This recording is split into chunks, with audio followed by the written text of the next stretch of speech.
les oignons ont séché, les échalotes aussi. Tout est prêt à être récolté. On va donc nettoyer cette planche, récolter les oignons et puis on va fertiliser le jardin. Comme on avait cultivé des oignons pendant la saison, on n'a pas fertilisé ni à l'automne dernier ni ce printemps.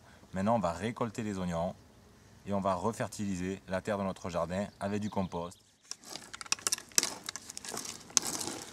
On a récolté notre planche et avant de mettre le compost, on va la sarcler pour bien la désherber, mettre un coup de croc, puis y ajouter notre compost.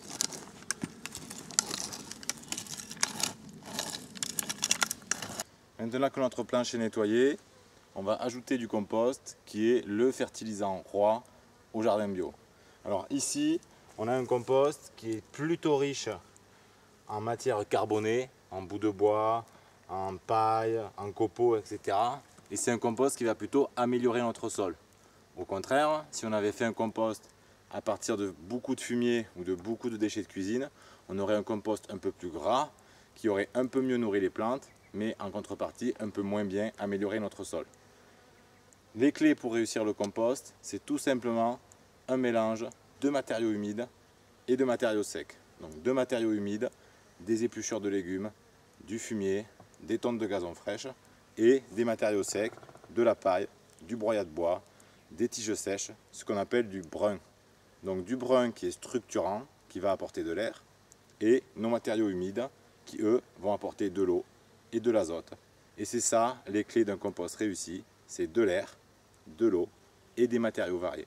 Le secret, c'est de mettre aux environs 2 tiers de matériaux humides pour 1 tiers de matériaux secs. C'est ça qui permet d'avoir un joli processus de compostage et d'obtenir un beau compost. Donc ici ce compost, il a aux environs de 9 mois. Généralement un processus de compostage ça prend entre 6 mois et 1 an. On ne l'a pas tamisé parce qu'on va l'épandre directement dans le potager et que ça ne nous gêne pas d'avoir des petits bouts de bois. Dans cette planche cette année on avait des oignons. L'année prochaine, rotation des cultures oblige, on mettra des tomates. On va donc faire un apport relativement fort de compost, aux environs d'une brouette pour 10 mètres carrés, qui va permettre de fertiliser le sol pour l'année prochaine.